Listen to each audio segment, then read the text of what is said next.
বাবুর মাকে ছাড়া বাবুকে নিয়ে অষ্টপ্রহর দেখতে নিয়ে গেলাম। কি করলাম এটাই থাকছে আজকের ব্লগে।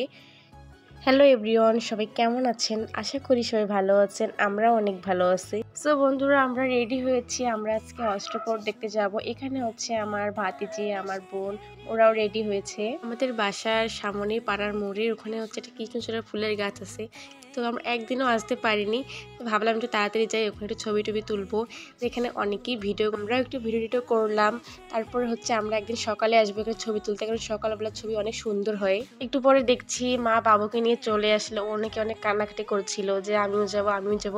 কিছুদিন আগে থেকে বলছিল যে মামুনি আমি অষ্টপ্রহর দেখতে যাব। তো ভাবলাম ওকে নিয়ে যাই, আর ওটা অসুস্থ ছিল, তাও একটু নিয়ে যাই, কান্নাকাটি করছিল। একটু পরেই হচ্ছে আমরা চলে আসি অষ্টপ্রহর দেখতে। বাবু তো অনেক খুশি, ও অষ্টপ্রহর দেখতে আসছে। আর বাবুর অষ্টপ্রহর ওখানকার প্রসাদ মানে খিচুড়ি ওর খুবই পছন্দ। বাবু বেশিক্ষণ ছিল না, আমার ভাতিজার দ্বারা ওকে বাসায় পাঠিয়ে দিচ্ছিলাম। এখানে হচ্ছে সন্ধ্যা আরতি হচ্ছিল।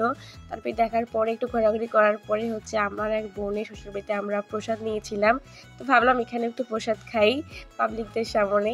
আর এখানে হচ্ছে খিচুড়ি আর সবজিটা এত সুন্দর হয়েছিল, আর খুব গরম ছিল। আর আমার ভাতিজি হচ্ছে বসার সিট পাইনি, অনেক ভিড় ছিল। তারপরে হচ্ছে প্রসাদ খাওয়ার পরে হচ্ছে আমরা বেরিয়ে পড়ি বাসার উদ্দেশ্যে।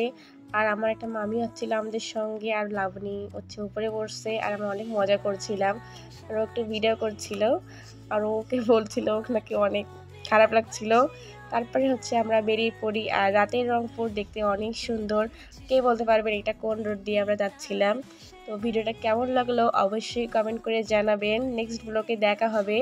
সবাই ভালো থাকবেন, সুস্থ থাকবেন। সবাইকে টাটা।